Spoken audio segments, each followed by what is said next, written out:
Container সহ আৰক্ষীৰ জালত পৰিছে মষ্ট ৱান্টেড কুখ্যাত ড্ৰাগছ মাফিয়া ৰাজু আলী।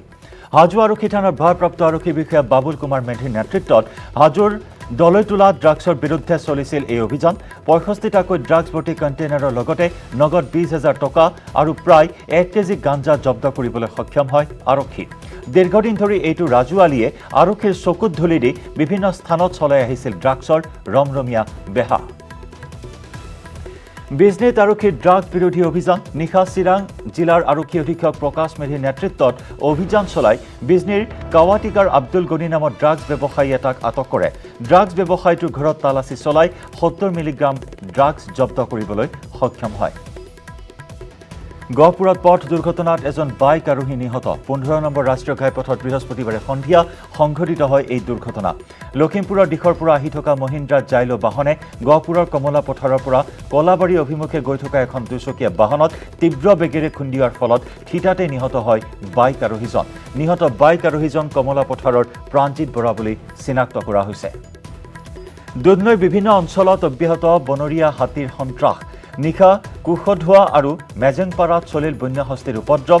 কুশধোৱাত থকা এটা চৰকাৰী গাহৰি ফাৰ্মত আক্ৰমণ চলাই ভাঙি তছনছ কৰে ফাৰ্মখন। ফাৰ্মখনত থকা এটা গাহৰিও হাতীৰ আক্ৰমণত মৃত্যুমুখত পৰে। গাঁওখনত প্ৰৱেশ কৰিয়ে ভাঙিলে ৩টাকৈ পৰিয়ালৰ বাসগৃহ। খাই তহিলং কৰিলে ধান চাউল, বিনষ্ট কৰে বহু সা সম্পত্তি। মাইক্ৰ' ফাইনেন্সৰ ঋণ সকলোৰে বাবে ৰেহাই কৰাৰ দাবী উত্থাপন কৰি মৰিগাঁও জিলা সচেতন মহিলা মঞ্চৰ প্ৰতিবাদ। নিৰ্বাচনৰ পূৰ্বে সকলোকে মাইক্ৰ' ফাইনেন্সৰ ঋণ মাফ কৰাৰ কথা কৈছিল যদিও শেহতীয়াকৈ এই ঋণ মাফ কৰাৰ দিশত নানা নীতি নিৰ্দেশনাৰ কথা প্ৰকাশ কৰাত অসন্তুষ্ট হৈ উঠিছে মহিলাসকল। মাফ নকৰিলে অনাগত দিনত জংগী আন্দোলন গঢ়ি তুলিব বুলি হুংকাৰ দিয়ে মহিলাসকলে। হাজাৰ হাজাৰ বগলীৰে ভৰা এক মনোৰম পক্ষী অৰণ্য। বছৰৰ ১২ মাহে এই স্থানত শুকুলা ৰহন সানে, চৰাই জাকে। ৰহা চহৰৰ মাজমজিয়াতে আছে এই পক্ষীৰ ৰাজধানীখন। কংক্ৰিটৰ মাজতে প্ৰায় ২৫ বছৰ আগতে পক্ষীকুলে গঢ়ি তুলিছিল এই ৰাজধানীখন। ৩৭ নম্বৰ ৰাষ্ট্ৰীয় ঘাইপথেৰে অহা যোৱা কৰোঁতে ৰহাৰ নতুন চাৰিআলিৰ উত্তৰ ফালে দেখা যায় বগা বগা জাক জাক বগলীৰ ৰাজধানীখন। কিন্তু শেহতীয়াকৈ এই পক্ষীকুলৰ ৰাজধানীলৈ নামি আহিছে ভয়ানক বিপদ। আৱাসিক এলেকাটোত কমি আহিছে গছ বন, থাকিবলৈ ঠাই নোহোৱা হৈছে পক্ষীজাকৰ। ৰঙিয়াৰ গাছবাৰী আৰু খেপকুচিত জব্দ ২টাকৈ কাঠ ফলা মেচিন। বন বিভাগৰ তৎপৰতাত জব্দ হয় মেচিনকেইটা। বন বিভাগৰ দল ঘটনাস্থলীত উপস্থিত হোৱাৰ উমান পাই পলায়ন কৰে অবৈধ কাঠ ফলা মিলৰ গৰাকী। কাজিৰঙা ৰাষ্ট্ৰীয় উদ্যানৰ অগৰাতলী বনাঞ্চলত দাঁতি কাষৰীয়া গাঁৱত দীৰ্ঘদিন ধৰি এটা ঢেকীয়াপতীয়া বাঘে তাণ্ডৱ চলাই আহিছে। জনাঞ্চলৰ কাষত হাবিত আশ্ৰয় লৈ বাঘটোৱে স্থানীয় লোকক ভীতিগ্ৰস্ত কৰি তুলিছে। আনকি জাপৰি পথাৰ কুৰুৱাবাহী পামৰ দেৱেন বৰাৰ গৰু এটা জনচক্ষুৰ আগতেই বাঘে ভক্ষণ কৰে। নিশাৰ ভাগত বাঘে গৰু ছাগলী মৰাটো সাধাৰণ কথা আছিল যদিও এতিয়া দিনতেই বাঘে এনে কৰাত বিবুদ্ধিত পৰিছে ৰাইজ। নগাঁৱৰ কচুৱাৰ চানখোলাত জব্দ চোৰাং কাঠ। নিশা বন বিভাগ আৰু কচুৱা আৰক্ষীয়ে চানখোলাৰ খাইৰুল ইছলামৰ ঘৰত অভিযান চলাই উদ্ধাৰ কৰে চোৰাং কাঠখিনি। লক্ষাধিক টকা মূল্যৰ চোৰাং কাঠ জব্দ কৰাৰ লগতে আটক কৰা হয় খাইৰুল ইছলামক। শোণিতপুৰৰ ৰঙাপুৰত মাৰোৱাৰী সন্মিলন। ৰঙাপুৰা শাখাৰ উদ্যোগত কমলা ভৱনত চহৰখনৰ প্ৰতিখন ব্যৱসায়িক প্ৰতিষ্ঠানৰ মালিক আৰু কৰ্মচাৰীসকলৰ বাবে ক'ভিড পৰীক্ষাৰ ব্যৱস্থা কৰা হয়। উদ্যোক্তাসকলে চৰকাৰক শীঘ্ৰেই প্ৰতিষেধকৰ ব্যৱস্থা কৰি ব্যৱসায় আৰু কৰ্মচাৰীসকলক উপকৃত কৰিবলৈ আহ্বান জনাইছে। জাগিৰোডৰ জাগি ভকত গাঁও সমবায় সমিতিৰ অন্তৰ্গত কেইবাগৰাকী হিতাধিকাৰীয়ে স্বেচ্ছাই জমা দিলে নিজৰ খাদ্য সুৰক্ষাৰ কাৰ্ড। যোগান মন্ত্ৰী ৰঞ্জিত কুমাৰ দাসৰ আহ্বানৰ প্ৰতি সঁহাৰি জনাই মৰিগাঁও যোগান বিভাগৰ বিষয়াৰ উপস্থিতিত হিতাধিকাৰীসকলে নিজৰ নিজৰ খাদ্য সুৰক্ষাৰ কাৰ্ডসমূহ জমা দিয়ে। যোগান বিভাগ আৰু জাগি ভকত গাঁও সমবায় সমিতিৰ তৰফৰ পৰা কাৰ্ড জমা দিয়া হিতাধিকাৰীসকলক ফুলাম গামোচাৰে সম্বৰ্ধনা জনোৱা হয়। আগন্তুক দিনত যদি ১ লাখ টকাৰ ওপৰত বছৰেকীয়া উপাৰ্জন থকা পৰিয়ালৰ লোকে খাদ্য সুৰক্ষাৰ কাৰ্ডসমূহ স্বেচ্ছাই জমা নিদিয়ে তেনেহ'লে ২০১৫ চনৰ ডিচেম্বৰ মাহৰ পৰা পোৱা চাউলৰ মূল্য বিভাগক উভতাই দিব লাগিব বুলিও যোগান বিভাগৰ বিষয়াই জানিবলৈ দিয়ে। আমাৰ সন্মানীয় মন্ত্ৰী মহোদয়েও আহ্বান জনাইছিলে যে যিসকল আৰ্থিকভাৱে সচল যাৰ বাৰ্ষিক আয় ১ লাখ টকাৰ ওপৰত তেওঁলোকে স্বেচ্ছাই কাৰ্ড ঘূৰাই দিব লাগে আৰু এই তেওঁলোকে সঁহাৰি যোগাইছে। সেইটো কাৰণে মই পুনৰবাৰ ৰাইজক মই আন্তৰিক শুভেচ্ছা অভিনন্দন জ্ঞাপন কৰিছোঁ।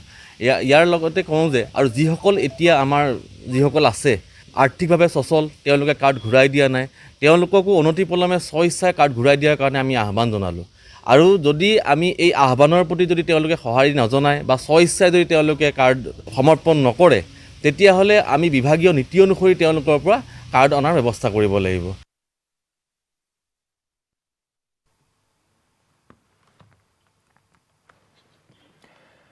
এখন জীয়াই থকাৰ সংগ্ৰাম স্বাধীনতাৰ পূৰ্বৰে পৰা অব্যাহত আছে এই সংগ্ৰামখন পেটৰ ভাত মুঠিৰ বাবে কৰি আহিছে এটা অঞ্চলৰ ৰাইজে এই সংগ্ৰাম বাৰিষা আহিলে আৰম্ভ হয় এই সংগ্ৰামখনৰ হয় বাক্সা জিলাৰ ভাৰত ভূটান সীমান্তৰ ভূটান খুঁটিৰ কৃষক ৰাইজৰ এখন বাস্তৱ সংগ্ৰাম স্বাধীনোত্তৰ ভাৰতৰ কৃষকৰ উন্নয়নৰ বাবে বহু আঁচনিও ৰূপায়ণ হ'ল পিছে প্ৰকৃত কৃষক আজিও বঞ্চিত হৈ থাকিল জলসিঞ্চনৰ অভাৱত এই অঞ্চলৰ ৰাইজে আজিও ভেটিব লাগে দুটাকৈ খৰস্ৰোতা নৈত শিল গছৰ ডাল আদিৰে প্ৰাকৃতিকভাৱে বান্ধ দি কৃষি পথাৰলৈ বোৱাই নিয়ে পানী নিজৰ গাঁঠিৰ ধন খৰচ কৰি বছৰি কৃষকসকলে নৈত বান্ধ দি কৃষি পথাৰলৈ পানী নিবলৈ বাধ্য হৈছে বৰষুণ আহিলে ইয়াতে পাহাৰৰ পৰা ফোন ফটকৰে পানীবিলাক বাঢ়ি আহে আৰু এই খৰস্ৰোতা নদীক ভেটা দি আমি গাঁৱৰ ৰাইজে জলসিঞ্চনৰ ব্যৱস্থাখিনি কৰি আছোঁ মাজতে আমাক টাটা ট্ৰাষ্টৰ পৰা কিছু সকাহ পোৱাৰ কাৰণে মাথাউৰি চাথাউৰি কৰি দিছিল বান্দং কমিটিত সেইকাৰণে সেই বছৰ আমি প্ৰায় 10 বছৰমান আমি সেই বান্ধৰ পৰা উপকৃত হৈছিলোঁ কিন্তু সেইটো নতুন নিৰ্মীয়মান এটা ব্ৰিজ নিৰ্মাণ হৈ যোৱাৰ কাৰণে এই বান্ধটো কিছু পৰিমাণে বিধ্বস্ত হয় আৰু এতিয়াতো তাৰ কোনো অস্তিত্ব নাই গতিকে আমি ৰাইজে দুৰ্ভিক্ষ যন্ত্ৰণা ভুগিবলগীয়া হৈছে বাৰিষাৰ দিনটো খেতি পথাৰত কাম কৰা সময়ত গোটেই সময়খিনি আমি বান্ধত সময়বোৰ খৰচ কৰিবলগীয়া হয় সেয়ে আমাৰ যথেষ্ট সমস্যা হৈছে এই বান্ধটো যদি চৰকাৰে কিছু পৰিমাণে আৰ্থিক সাহায্য আগবঢ়াই দিলে আমি নথৈ উপকৃত হ'লোহেঁতেন